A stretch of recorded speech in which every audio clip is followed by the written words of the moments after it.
بسم اللہ الرحمن الرحیم۔ السلام علیکم ورحمۃ اللہ وبرکاتہ۔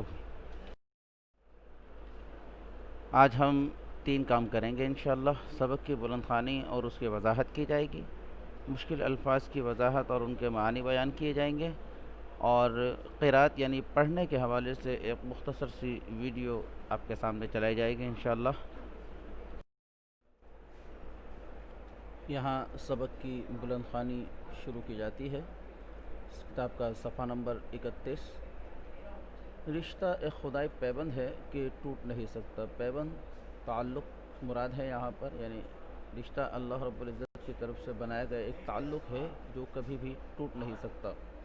جو بات کہ خدا کی طرف سے ہو، ہم کو بھی چاہیے کہ اس کی پیروی کریں، یعنی اس کو مانیں اور اس کی مضبوطی کو قوت دیں، کیونکہ علاوہ خوشنودی خدا کے دنیا کے کل فوائد اور بہبود اپنائیت اور یگانگت پر منحصر ہیں، یعنی سوائے اس بات کے کہ انسان اللہ رب العزت کو خوش کرے، کیونکہ یہ انسان کا انفرادی معاملہ ہے۔ اس کے علاوہ دنیا میں جتنے بھی بڑھوتری کے، ترقی کے، آگے بڑھنے کے کام ہیں، یہ سب کے سب ایک دوسرے کے ساتھ متحد ہونے اور ایک دوسرے کے ساتھ تعاون کرنے پر ڈیپینڈ کرتے ہیں۔ مثلا اگر ماں باپ کو اپنے بچے کی محبت نہ ہو تو اس کی پرورش ممکن نہیں، واضح ہے۔ اسی طرح بھائی بہن، چچا، پھوپھی وغیرہ مختلف رشتہ دار جو ہر طرح سے ہمارے کاروبار میں معین و مددگار ہوتے ہیں، کاروبار مطلب ہمارے نظام زندگی کو آگے بڑھانے میں معین مددگار کو کہا جاتا ہے، اگر سب اپنی اپنی جگہ کنارے پر بیٹھے رہیں تو گزارا دنیا میں نہ ہو سکے۔ دنیا کی ہر بات میں نزدیکی اور دوری کے رشتے ہیں، ان کی رعایت یعنی ان کا لحاظ رکھنا اور پابندی کرنا، اس کو قانون ادب کہتے ہیں۔ ادب اور تعظیم اور رعایت دنیا کی بہبود اور کارروائی کے لیے ناگزیر ہیں، یعنی ضروری ہیں، لازمی ہیں۔ اگر ہم کسی کے ساتھ بے ادبی یا بے توجہی سے پیش آئیں گے تو ہمارا کون ادب یا وقت پر کام کرے گا؟ آج کل ایک ایسا نازک زمانہ ہے کہ جن پر طرح طرح سے ہمارے حقوق ثابت ہیں، وہ بھی ان کی طرف لحاظ نہیں کرتے، جائے کہ ہم ان سے برخلافی کریں، یقین ہے کہ ہمیں زندگی دشوار ہو جائے۔ جو تم سے بڑا ہو اس کو بڑا سمجھو، جو تمہارا بزرگ ہو اس کی خدمت کرو، کیونکہ جب تک تم اس کی خدمت نہ کرو گے اس کے حق سے ادا نہ ہوگے۔ ایسا کون شخص ہے جو کوئی کمال ذاتی خود بخود حاصل کر بیٹھا ہو؟ جو نعمت یا قدرت دنیا میں حاصل ہوتی ہے بزرگوں کے فیض پرورش سے حاصل ہوتی ہے، بس اس کا شکریہ تم کو ادا کرنا واجب ہے تاکہ خدا اس کے ثمرے سے تم کو کامیاب کرے۔ اگر بزرگ تم سے خوش ہوں گے، خدا تم سے خوش ہوگا اور زیادہ تر عنایت و انعام فرمائے گا، اور دنیا کے فوائد علاوہ اس کے رہے۔ اس میں اس میں سے ایک لطف یہ بھی ہوگا کہ جب تم بڑے ہوگے تو اسی طرح تمہارے خرد تمہاری خدمت کریں گے، خرد مطلب چھوٹے۔ پس یہ سلسلہ خدمت گزاری اور بہرایابی کا دین و دنیا میں اسی طرح جاری رہے گا، جس سے دونوں جہان کی راحت اور نعمت حاصل ہوگی۔ اگر تم اپنے ماں باپ سے خود سر رہے ہو تو عجب نہیں کہ تمہاری اولاد بھی تم سے سرکش رہے۔ سرکش باغی کو کہا جاتا ہے، خود سر ضدی کو کہا جاتا ہے، باغی کو کہا جاتا ہے۔ اگر تم اپنے ماں باپ سے خود سر رہے ہو تو عجب نہیں کہ تمہاری اولاد بھی تم سے سرکش رہے۔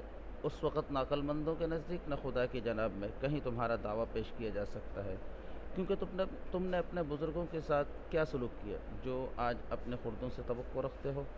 یہ مفید قاعدہ دنیا میں اس لیے باندھا گیا ہے کہ جس شخص کو بزرگ کی تعظیم کی عادت ہوگی وہ خدا کی عبادت بھی دل سے کرے گا۔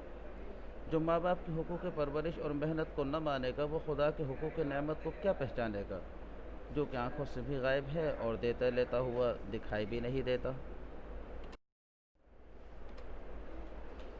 اول مرتبہ بزرگی کا دنیا میں خدا کا ہے، جس نے تمہیں پیدا کیا اور اس دنیا کو پیدا کیا جو تمہاری ضروریات سے مالا مال ہے۔ اس معبود کی عبادت اور اطاعت بہرحال واجب اور فرض عین ہے۔ دوسرا مرتبہ ان کا ہے جو دنیا میں ذریعہ ہماری پیدائش اور پرورش کا ہے، جن کی بدولت ہم نیستی سے ہستی میں آئے، یعنی عدم سے وجود میں آئے، پہلے نہیں تھے بعد میں ہو گئے۔ انہوں نے ہمیں پرورش کیا، یعنی ہمیں پالا، ہمارے ظاہر و باطن کے بنانے اور سنوارنے میں کوشش کی۔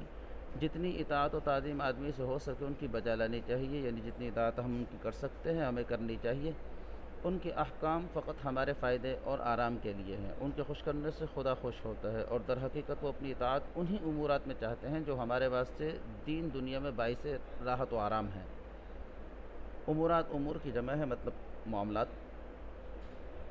تجربے سے معلوم ہوتا ہے کہ جو لڑکے اپنے ماں باپ کی اطاعت میں رہے وہ صاحب اقبال ہوتے ہیں، اور جو ان سے برگشتہ رہتے ہیں یعنی ان سے سرکش رہتے ہیں وہ ہمیشہ بد اقبال یعنی بد نصیب اور ذلیل و خوار رہتے ہیں۔ اگر زمانے کے حالات کی طرف غور کریں تو ہزاروں مثالیں اس طرح کے نظر آئیں گی۔ صورت ان کی اطاعت کی یہ ہے کہ ان کی خدمت میں حاضر رہو، ان کی مرضی اور خوشنودی کی جستجو رکھو کہ جس طرح ان کا جی چاہتا ہے وہی کام تم سے عمل میں آئے۔ اگر اس طرح نہ معلوم ہو تو عرض کر کے دریافت کرو، اور جس طرح حکم دے عمل کرو۔ اگر اتفاقاً کسی سبب سے انہوں نے ایک کام کو نہ کہا ہو لیکن تم سمجھتے ہو، بس اس کے سر انجام میں دل سے کوشش کرو۔ نشست و برخاست میں ان کی تعظیم کرنی چاہیے، انہیں آپ سلام کرنا چاہیے، ان کے سامنے بہت بولنا نہیں چاہیے، ان کی بات کو رد نہیں کرنا چاہیے، ان کے سامنے باادب بیٹھنا چاہیے، ان کے آگے نہیں چلنا چاہیے۔ استاد کا رتبہ بھی باپ کے برابر ہے۔ باپ پرورش جسمانی کرتا ہے، استاد پرورش روحانی۔ ماں باپ کھلا پلا کر جسم کی پرورش کرتے ہیں، استاد نعمت علم سے روح کو پرورش اور تربیت دیتا ہے۔ ماں باپ کے علاقے یعنی ماں باپ کے واسطے سے دو سلسلے قرابت کے یعنی رشتہ داری کے جاری ہوتے ہیں، یعنی ددھیال اور ننیال، ایک ماں کی طرف سے اور ایک باپ کی طرف سے۔ باپ کی طرف سے ددھیال اور ماں کی طرف سے ننیال۔ دادا دادی نانا نانی کے باب میں تو اتنا ہی کافی ہے کہ جب وہ ماں باپ کے بزرگ ہیں تو تم کو بھی ان کا ادب کرنا واجب ہے، کیونکہ وہ بزرگوں کے بزرگ ہیں، اور چونکہ ان کا مرتبہ، ان کا رتبہ اور عقل بنسبت ماں باپ کے بھی زیادہ تر پختہ ہے، اس لیے ان کی پیروی اور اطاعت زیادہ تر فائدہ مند ہوگی۔ چچا چچی تمہارے ماں باپ کی جگہ ہیں، کیونکہ جس دادا دادی کی اولاد تمہارا باپ ہے اسی کی اولاد وہ ہیں۔ تمہاری ناموری یا بھلائی سے ان کی بھی ناموری اور نیک نامی ہے، اور تمہاری بدنامی میں ان کی بھی بدنامی۔ تمہارا اور اس کا خون شریک ہے، اس واسطے اگر باپ نہ ہوگا تو تمہاری ہر بات پر اس کا خون بھی ویسا ہی جوش کھائے گا جیسا تمہارے باپ کا۔ جیسا کہ اس کو اپنی اولاد سے امید فائدے کی ہے، تمہاری پرورش سے بھی وہی امید ہے، اس واسطے تم کو اس کے باب میں بھی وہی تعظیم کی نظر رکھنی چاہیے جیسی باپ کے ساتھ۔ چچا تمہارا اگر تم سے عمر میں چھوٹا ہو تو بھی اس کی تعظیم کرو، کیونکہ اس کا رشتہ بڑا ہے، تمہارے دادا کا بیٹا ہے اور تمہارے باپ کا بھائی۔ ہاں اگر کئی چچا ہوں تو ان میں آپس میں چھوٹے بڑے کا فرق رکھنا ضرور ہے۔ پھوپھی اور پھوپھا کو بھی ماں باپ کے برابر سمجھنا چاہیے۔ مثل مشہور ہے، یعنی ایک کہاوت مشہور ہے کہ ماں بیٹے دو ذات، پھوپھی بھتیجے ایک ذات۔ باپ اور پھوپھی ایک باپ کی اولاد ہیں، اس لیے ایک ذات ہیں، اور ماں کبھی غیر ذات سے بھی ہوتی ہے۔ یہی سبب ہے کہ پھوپھی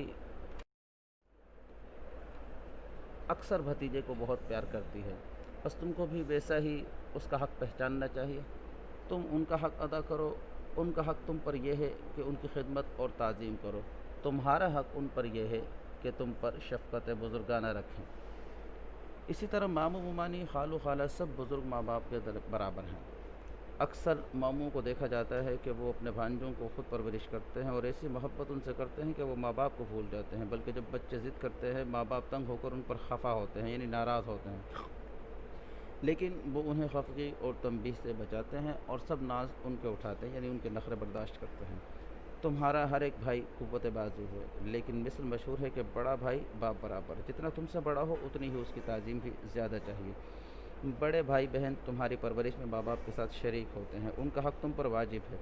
بہنوں کو یہ خیال بہت ہوتا ہے، ان کا دل بہت نازک ہے، ہزاروں امیدیں اور آرزوئیں بھائیوں سے رکھتی ہیں، آرزو، امید، تمنا، خواہش۔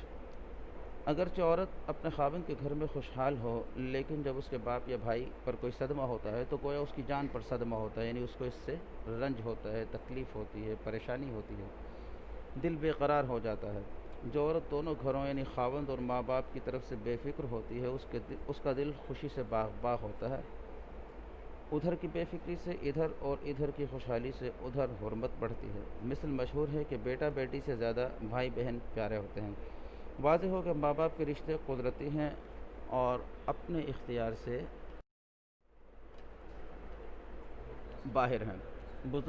بزرگوں کی عقل پختہ اور تجربہ کار ہوتی ہے، اس واسطے ان کی رائے کو بھی مقدم سمجھنا چاہیے۔ بعد اس کے جاننا چاہیے کہ تمہارے ہر ایک رشتہ دار کو آپس میں ایک دوسرے کا سہارا ہے۔ یہ ہے کتاب کی ریڈنگ یا بلند خوانی۔ کوشش کریں کہ اس کو اس سے بہتر طریقے سے پڑھنے کی آپ کو عادت ہو جائے۔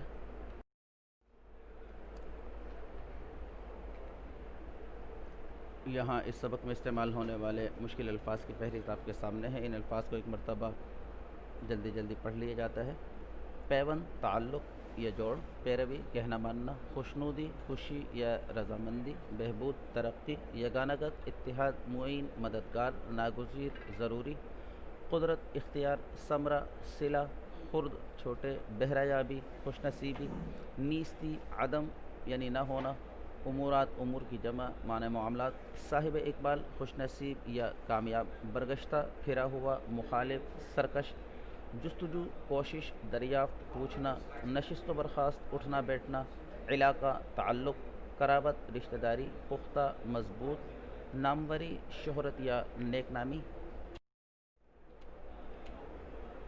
بد اقبال بد نصیب، برخلاف اختلاف، ددھیال دادا کا گھرانہ، رعایت لحاظ، صدمہ رنج، منسلک وابستہ، مثل کہاوت یا کہانی، خود سر ضدی، سرکش باغی، خفگی ناراضی، ناز نخرے، حرمت احترام، مقدم آگے، خاوند شوہر، تنبیہ نصیحت، تعظیم رتبے کے مطابق عزت کرنا، آرزو تمنا، رائے مشورہ، باغ ہونا خوش ہونا۔ یہ آپ کا ہوم ورک آپ کے سامنے ہے کہ سبق کو ایک مرتبہ بغور پڑھ لیجئے، مشقی سوالات حل کرنے کی کوشش کیجیے، مشکل الفاظ کی فہرست درست تلفظ کے ساتھ ایک مرتبہ پڑھ لیجئے۔ جزاکم اللہ خیرہ، والسلام علیکم ورحمۃ اللہ وبرکاتہ۔